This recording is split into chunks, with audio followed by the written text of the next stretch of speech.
कहानी की शुरुआत में हम एलिस नाम की एक लड़की को देखते हैं जो कि एक लेखिका थी, इसीलिए अपनी नई किताब लिखने के लिए वह एक सुनसान जंगल में जाती है। पर रास्ते के दौरान जब वह एक जगह से पेट्रोल भरवा रही थी तो दो लड़के जिनका नाम एंडी और सैम होता है वे उसे गंदी नजर से देखने लगे। तभी जॉनी नाम का एक लड़का भी उससे बात करने की कोशिश करता है क्योंकि उसकी भी नजर एलिस पर पड़ गई थी, लेकिन एलिस उसको ज्यादा भाव नहीं देती और पेट्रोल भरवा के वहाँ से अपने जंगल वाले घर में आ जाती है। फिर वह अपना काम करना शुरू करती है और रात के दौरान वह घर की साफ सफाई भी करने लगी, मगर खिड़की से कोई शख्स उसके ऊपर नजर रखते हुए वीडियो बना रहा था। अगले दिन एलिस नहाने के लिए गई पर तभी घर में पानी आना बंद हो गया था, इसलिए वह पास के ही शॉप से मदद मांगती है। थोड़ी देर बाद वहाँ मिथियो नाम का एक लड़का आया जो कि उसके घर के नल को ठीक कर देता है। बदले में एलिस खुशी के मारे उसे किस करती है और कहती है कि अगर तुम इस सुनसान जंगल में नहीं आते तो मेरी मदद कोई भी नहीं करता। इसके बाद मिथियो दौड़ते हुए अपने दोस्तों के पास गया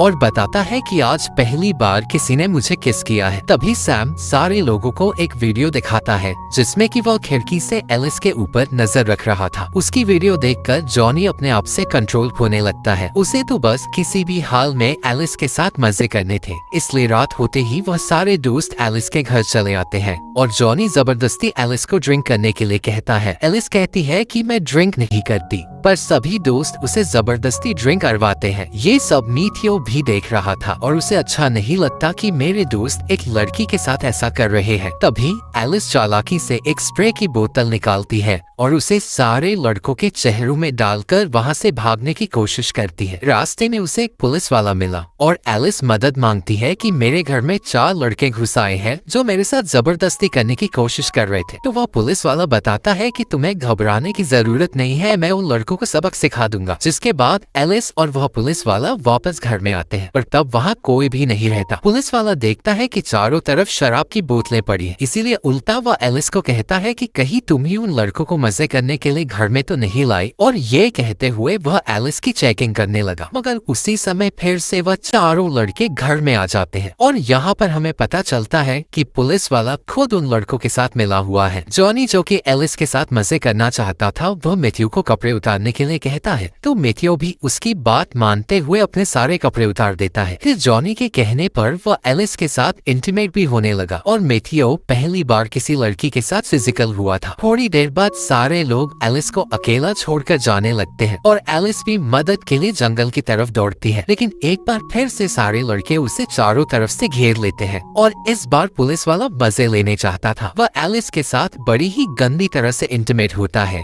जिसके बाद सारे ही लड़के एक एक करके मजे लेते हैं। फिर एलिस की हालत बहुत खराब हो गई थी और एक ब्रिज के सामने पुलिस वाला उसे मारने वाला होता है, पर उससे पहले ही एलिस पानी में छलांग लगा देती है। सारे लोग उसके बाहर निकलने का इंतजार करते हैं, पर पानी में कोई भी हलचल नहीं होती। पुलिस वाला कहता है कि अगर एलिस जिंदा रही और उसने किसी को हमारे बारे में बता दिया तो गड़बड़ हो सकती है, इसीलिए वह सभी को कहता है कि किसी भी हाल में हमें एलिस को मारना होगा। उसके बाद वे एलिस से जुड़े सारे सबूत मिटा देते हैं और वापस अपनी अपनी जिंदगी में चले जाते हैं। पुलिस वाला भी बिना डरे वापस अपने घर आ जाता है, जहां हम देखते हैं कि वह शादीशुदा है और उसकी एक बेटी भी है। उधर ये सब होने के बाद मिथियो को अच्छा नहीं लगता। वह गिल्टी महसूस करने लगता है कि मेरी वजह से एक लड़की की जान गई है। लेकिन अगले ही दिन जब सारे दोस्त बैठकर बातें कर रहे थे तो सैम दौड़ते हुए आता है और कहता है कि किसी ने मेरा कैमरा चोरी कर दिया है और उसमें एलिस की बहुत सारी वीडियोस थी। यह सुनकर जॉनी को बहुत गुस्सा आया और वह उल्टा सैम को ही पीटने लगा। अब यहाँ से उन सभी दोस्तों के बुरे दिन शुरू हो गए थे, क्योंकि रात के समय जब जॉनी सोने के लिए जा रहा था तो अचानक बाहर से उसे कुछ आवाजें सुनाई। वह बाहर जाकर देखता है तो उसे एलिस की एक चप्पल दिखती है। ये देखकर उसके पसीने छूटने लगे। तभी झाड़ियों में कुछ हलचल होती है तो जॉनी बिना डरे झाड़ियों की ओर बढ़ने लगा और उसे वहाँ मिथियो का कुछ सामान मिलता है, जिससे कि जॉनी को लगता है कि मिथियो मेरे साथ प्रैंक करने की कोशिश कर रहा है। दूसरी ओर जब पुलिस वाला अपने घर में था तो किसी ने उसे एक सीडी पार्सल की होती है। पुलिस वाला समझ जाता है कि इस सीडी में एलिस की वीडियोस हैं, इसीलिए वह गुस्से में सीधे सैम और जॉनी के पास गया और कहता है कि कोई मुझे धमकाने की कोशिश कर रहा है। जॉनी भी बताता है कि ये सारा काम मिथियो का है, क्योंकि कल रात उसने मुझे भी डराने की कोशिश की थी। उधर हम मिथियो को देखते हैं। वह मायूस होते हुए एक बार एलिस के घर जाता है ताकि वह उसको अपने मन से भुला सके, पर तभी उसे घर में कुछ आवाजें आती और वह देखता है है कि एलिस उसके सामने बैठी है। मीथियो कहता है कि मैंने तुम्हारे साथ जो भी किया वो मजबूरी में किया था, वरना जॉनी और बाकी के लोग मुझे नहीं छोड़ते। पर एलिस उसकी एक भी बात नहीं सुनती और एक रस्सी की मदद से मीथियो को वहीं पे बेहोश कर देती है, क्योंकि मीथियो ने भी उसके साथ गलत किया था। थोड़ी देर बाद एलिस सीधे सैम के सामने आती और कहती है कि अब तुम नहीं बचोगे। पर तभी वहाँ पर एंडी भी आए और मौके का फायदा देखकर एलिस उन दोनों को ही बेहोश कर देती है। फिर जब सैम की आंखें खुली तो एलिस उसका वीडियो बना रही थी। वह कहती है कि जैसे तुमने मेरे साथ किया था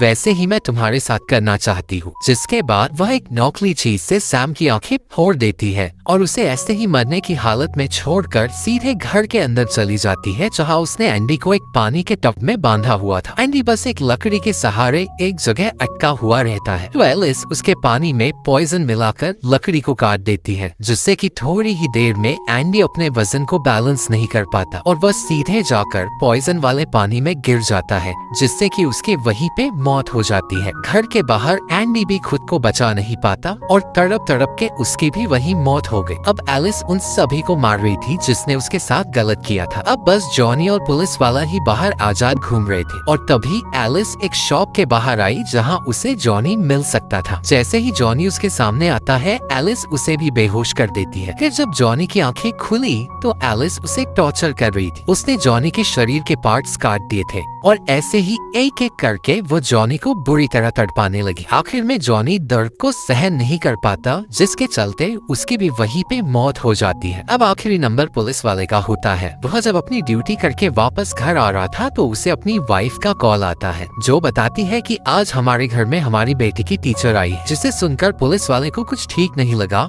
क्योंकि आज पहली बार उसकी बेटी की टीचर घर आई होती है। और जब वह उस टीचर से कॉल पर बात करता है तो वह कोई और नहीं बल्कि एलिस ही थी। पुलिस वाला कहता है कि मेरी बेटी को छोड़ दो, बदले में जो तुम बोलोगी वह मैं करने को तैयार हूँ। पर एलिस एक भी बात नहीं सुनती और कॉल कट कर देती है। थोड़ी देर बाद जब पुलिस वाला घर आता है तो वह अपनी बेटी के बारे में पूछने लगता है तो उसकी पत्नी कहती है कि हमारी बेटी अपने टीचर के साथ गई है। जिसे सुनकर पुलिस वाला जल्दीबाजी में चारों तरफ अपनी बेटी को ढूंढने लगता है, मगर उसे कहीं भी एलिस या अपनी बेटी नहीं मिलती। फिर वह वापस से अपनी कार में बैठता है तो अचानक पीछे से एलिस उसके ऊपर हमला करती है। जिसके बाद जब पुलिस वाले की आंखें खुली तो एलिस उसे भी टॉर्चर कर रही होती है। वह एक नकली चीज पुलिस वाले के पीछे घुसाने लगी, क्योंकि वह उसको वही दर्द देना चाहती थी जो पुलिस वाले ने उसे दिया था। उसके बाद वह अपना आखिरी हथियार निकालने लगी। वह गन को एक रस्सी से बांधकर मिथियो की बॉडी से बांध देती है। फिर वह कहती है कि अगर मिथियो ने थोड़ी भी हलचल की तो तुम दोनों ही मारे जाओगे। ये कहते हुए वह वहाँ से निकल गई। अब कुछ देर बाद मिथियो नींद से जागने लगा और जैसे ही वह अपने सामने पुलिस वाले को बुरी हालत में देखता है तो वह पैनिक करना शुरू कर देता है। पुलिस वाला कहता है कि तुम हिलना मत, क्योंकि अगर तुम हिले तो हम दोनों ही मारे जाएंगे। लेकिन मिथियो को कुछ भी समझ नहीं आता और वह डर के मारे हिलने लगता है, जिससे कि गन से एक गोली निकली और उस गोली से वह दोनों ही वहीं पे मारे जाते हैं। अब यहाँ पर एलिस का बदला भी पूरा हो गया था